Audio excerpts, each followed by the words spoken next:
Howdy folks, here's a part 3 video. So for this video, as I promised in my last one, I wanted to go a bit more in depth of what a slough really is. So yes, what we're essentially looking at is a slough, and it basically describes an area where you'll have isolated patches of marshes that have water, and usually they get filled up together when there is heavy rainfall. However though, the Red Bug Slough Preserve is a bit different. So as opposed to having natural slough, there has been a bit of drainage and digging that has happened here in the past. So with that happening, you know, with Sarasota County Parks and Recreation, it's now filled throughout the entire year, even in the dry months. That is essentially a slough. A great example of a slough was from a video I made about a week and a half ago when I was down in Fort Myers visiting the 6 Mile Cypress Slough Preserve. It's another great example of looking at a slough. But yeah, that's essentially what's going on here.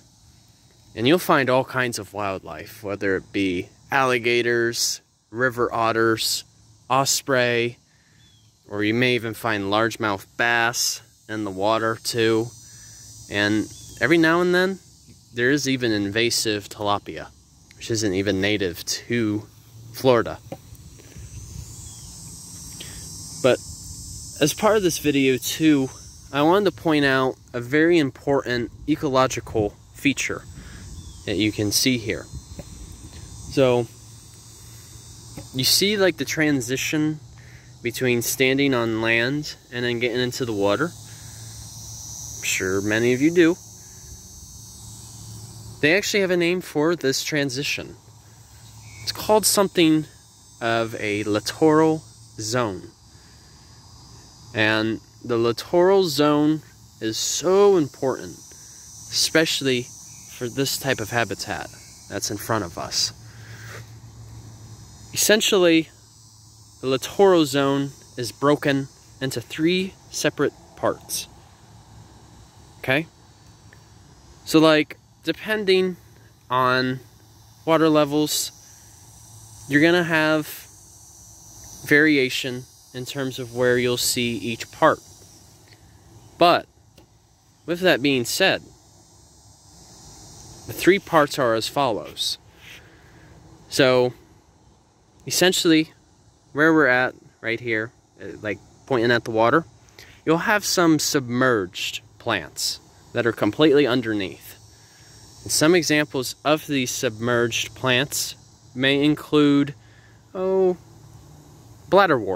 for example. This is actually a plant Sean Patton and I focused on a couple of weeks ago when we went to visit the Mayaca State Forest. But you can even see them here as well. But the whole entire plant, the leaves, even the roots, are completely established underneath the water. Then you have sort of like your middle zone. It's kind of something, it's called like floating water plants. And oftentimes, you know, great example that you may think of right off the top of your head is water lilies. So that means their roots are indeed established underwater, but the actual leaves themselves are floating along the water surface. And you can see it just about anywhere that's along the water's edge as well. Yeah, you can see them.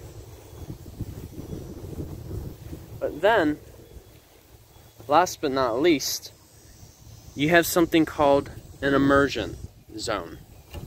An immersion zone means the plants still have roots that are established underwater, but they emerge out of the water.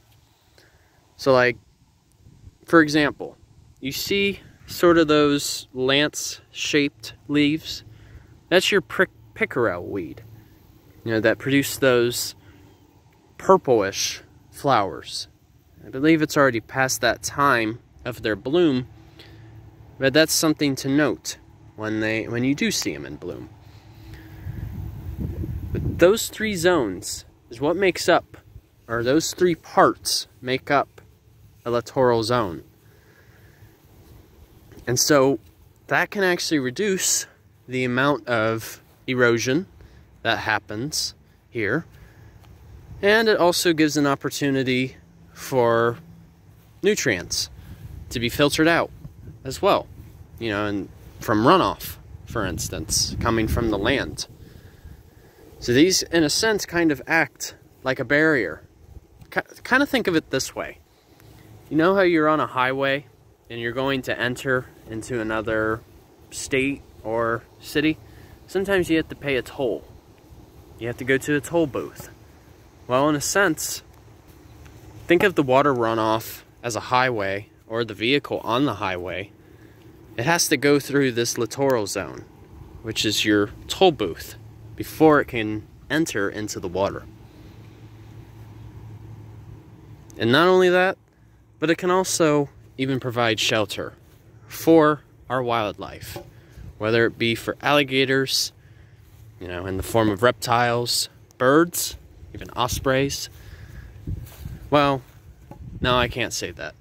The birds oftentimes feed off of the littoral zone. They don't nest there.